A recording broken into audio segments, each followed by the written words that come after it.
বাংলাদেশের গণতন্ত্রায়ন ও উন্নয়নে বহির্বিশ্ব বিএনপির ভূমিকা শীর্ষক আলোচনা ও মত বিনিময় সভা 22 জানুয়ারি বুধবার দুপুরে জাতীয় প্রেস ক্লাবে তোফাজ্জল হোসেন মানিক মিয়া হলে যুক্তরাষ্ট্রের বিএনপি নেতৃবৃন্দ কর্তৃক আয়োজিত সভায় প্রধান অতিথি আমির খসরু মাহমুদ চৌধুরী বলেন, সরকারকে সহযোগিতা করছি যাতে দেশের যত দ্রুত সম্ভব একটি স্বাভাবিক অবস্থায় ফিরে আসে। এর বিকল্প নেই। এর বাইরে অন্য কোনো রাজনৈতিক প্রক্রিয়া করতে গেলে মানুষের মনে সন্দেহ ও ভিন্ন ধারণা তৈরি হবে, সেটা হবে অগণতান্ত্রিক। আমরা শেখ হাসিনার পতনের আগেই 31 দফা এবং 7 বছর আগে ভীষণ 2030 ঘোষণা করেছি, যা বাস্তবায়নে আমরা জাতির কাছে প্রতিজ্ঞাবদ্ধ। যুক্তরাষ্ট্র বিএনপির সাবেক সভাপতি আব্দুল লতিফ সম্রাটের সভাপতিত্বে ও বিএনপি নির্বাহী কমিটির সদস্য এবং যুক্তরাষ্ট্র বিএনপির সাবেক সিনিয়র সহ-সভাপতি গিয়াস আহমেদের পরিচালনায় বক্তব্য দেন জাতীয় প্রেস ক্লাবের সভাপতি হাসান হাফিজ, বিএনপি নির্বাহী কমিটির সদস্য আব্দুল লতিফ জনি, মহিউদ্দিন আহমেদ ঝিন্টু, ফ্লোরিডা বিএনপির সভাপতি ও মুক্তিযোদ্ধা দলের কেন্দ্রীয় আন্তর্জাতিক সম্পাদক ইমরানুল হক চাকলাদার, নিউ ইয়র্ক স্টেট বিএনপির সভাপতি অলিউল্লাহ আতিকুর রহমান, বিএনপির সাধারণ সম্পাদক সাইদুর রহমান সাইদ, যুক্তরাষ্ট্র যুব দলের সাবেক সভাপতি কামরুজ্জামান বাবু, কাউন্সিলর সুরাইয়া, অস্ট্রেলিয়া স্বেচ্ছাসেবক দলের সভাপতি মুসলেউদ্দিন হাওলাদার আরিফ, কানাডা মহিলা দলের নাজমা হক, কানাডা নর্থ বিএনপির সভাপতি তৌফিক এজাজ প্রমুখ। এই আন্দোলনের পেছনে নেতৃত্ব দিয়েছে তারেক রহমান সাহেব। উনি সবাইকে ঐক্যবদ্ধভাবে সারা বিশ্বকে ঐক্যবদ্ধ করে এই আন্দোলনকে ড্রাইভ করেছে। উনি হচ্ছেন মূল শক্তি। এই আন্দোলনকে ড্রাইভ করছে দেশনেত্রী বেগম খালেদা জিয়া। উনি একটা ফ্যাসিস্ট স্বৈরাচারকে ডিফাই করে আপোষ না করে নিজের জীবনের বিনিময়ে বছরের পর বছর জেল খেটে বাংলাদেশের মানুষকে উজ্জীবিত করেছে, দেশের ভিতরে এবং দেশের বাইরে। এটার পিছনে ড্রাইভার কে?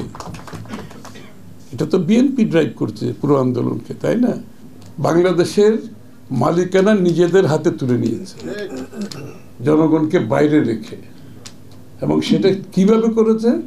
বাংলাদেশের জনগণকে ভোট থেকে বঞ্চিত করে, নির্বাচনের পর নির্বাচনে তারা জনগণকে ভোটাধিকার থেকে বঞ্চিত করেছে এবং মালিকানা থেকে বঞ্চিত করেছে। সেই মালিকানা তারা নিজেদের হাতে তুলে নিয়েছে, এবং সেই মালিকানা আপনাকে যদি ফিরিয়ে দিতে হয়, প্রথম কাজ হচ্ছে তাদের ভোটাধিকার ফিরিয়ে দেওয়া, তার মালিকানা ফিরিয়ে দেওয়া, তার কাছে নির্বাচিত সরকার, সংসদ দায়বদ্ধ জবাবদিহি থাকে। এটাই গণতন্ত্রের নিয়ম, যে 2 বারের বেশি প্রধানমন্ত্রী কেউ থাকবে না। এটা ঐক্যমত হয়ে গেছে, তাই না? 2টা হাউসের বিষয়ে ঐক্যমত হয়ে গেছে। হ্যাঁ, তত্ত্বাবধায়ক সরকার ঐক্যমত হয়ে গেছে। তো আমার কথা হচ্ছে, মৌলিক যেই বিষয়গুলোতে আমাদের ঐক্যমত হয়েছে সেটা আমরা ইমিডিয়েটলি বাস্তবায়ন করতে পারি। আর যে জায়গায় ঐক্যমত হবে না, সেটা করার কারো কোনো অধিকার নাই। এটার অধিকার একমাত্র আমাদের রাজনৈতিক দলগুলোকে জনগণের কাছে যেতে হবে। আগামী নির্বাচনে তারা কি কি করতে চায় জনগণের ম্যান্ডেট নিয়ে সংসদে আনতে হবে, সেই সংসদ সিদ্ধান্ত নেবে। এর বাইরে যদি কোনো সিদ্ধান্তে কেউ যেতে চায়, সেটা হবে অগণতান্ত্রিক, সেটা হবে দেশের মানুষের চিন্তার বিরুদ্ধে, ইচ্ছার বিরুদ্ধে, এবং রাজনীতিকে একটু ভুল পথে নিয়ে যাওয়ার জন্য। যার কারণে যদি আবারও সেই স্বৈরাচার ফ্যাসিস্ট শেখ হাসিনার জন্য পথ খুলে দেওয়া ছাড়া আর কিছু নাই। ফ্যাসিস্টের জন্য পথ খুলে দিতে চাইলে অন্য পথে চলুন। আর যদি দেশে গণতন্ত্র, আমরা স্বাধীনতা, সার্বভৌমত্ব, আমরা একটি ঐক্যবদ্ধ জাতি হিসাবে শান্তিপূর্ণভাবে সাংঘর্ষিক রাজনীতির বাইরে দেশটাকে সামনের দিকে এগিয়ে নিয়ে যেতে চাই, একে অপরের প্রতি সম্মানবোধ রেখে, ভিন্ন মত হলেও তো সম্মানবোধ থাকতে হবে। আমরা যার সাথে ভিন্ন মত হবে তাকে সম্মান করতে হবে, তো এই সম্মানবোধ থাকতে হবে পরস্পর।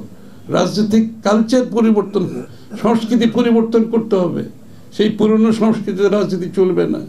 এবং বাংলাদেশ এই শেখ হাসিনা পলায়ন করার পরে বাংলাদেশের মানুষের মনোজগতের যে বড় পরিবর্তন আসছে, এটা যদি রাজনীতিবিদরা না বুঝে, এটা যদি রাজনৈতিক দল না বুঝে, সেই রাজনৈতিক দল, সেই রাজনীতিবিদের কোনো ভবিষ্যৎ বাংলাদেশে নাই। এই জন্য আমি নিশ্চিতভাবে আপনাদের বলতে চাই, বাংলাদেশ জাতীয়তাবাদী দল তারেক রহমান সাহেব সহ আমাদের মধ্যে এই ধারণা ছিল বলে আমরা 31 দফার সংস্কার 1.5 বছর আগে দিয়েছি। শেখ হাসিনা পালিয়ে যাওয়ার 1.5 বছর আগে দিয়েছি। দেশনেত্রী বেগম খালেদা জিয়া 6 বছর আগে এই সংস্কার ভিশন 2030 মাধ্যমে, এই যে দুইবারের বেশি প্রধানমন্ত্রী থাকতে পারবে না, 6 বছর আগে দেশনেত্রী বেগম খালেদা জিয়া বলেছে। 2 কক্ষ বিশিষ্ট সংসদ 6 বছর আগে বলেছি। 31 দফায় আমরা শুধু বিএনপি একা নয়, আমাদের সাথে যুগপৎ আন্দোলনে যারা ছিল ঐক্যবদ্ধভাবে আমরা 31 দফা সংস্কার করেছি এবং ঐক্যবদ্ধভাবে আগামী দিনে জাতীয় সরকার গঠন করে এটার বাস্তবায়ন করব। আমরা প্রতিজ্ঞাবদ্ধ জাতির কাছে, এখান থেকে সরে যাওয়ার কোনো সুযোগ নেই। আমি অন্তর্বর্তী সরকারের কাছে দাবি জানাই, এই সমস্ত চোর বাটপার তাদের অর্থের দ্বারা সমৃদ্ধশালী হয়ে জেলখানায় বসে বাড়ির থেকে আরামের খাবার নিচ্ছে, রিমান্ডের নামে কয়দিন পরে তারা ফেরত চলে এসছে, এরা জীবনেও টাকা ফেরত আনবে না। এদের সবাইকে আন্ডারওয়্যার পরায় ঢাকা স্টেডিয়ামে আইন বদলায় তাদেরকে নিয়ে যান এবং তাদের 24 ঘন্টার আলটিমেটাম দেন যে খাবার এই পাচারের টাকা ফেরত না আসা পর্যন্ত কোনো খাবার নাই, শুধু মাঝে মধ্যে একটু ইনসুলিন দিয়ে ঠিক রাখা হবে যে মরে না যায়। এটা দরকার। মৌমিতা তন্নি, GVC টিভি, ঢাকা।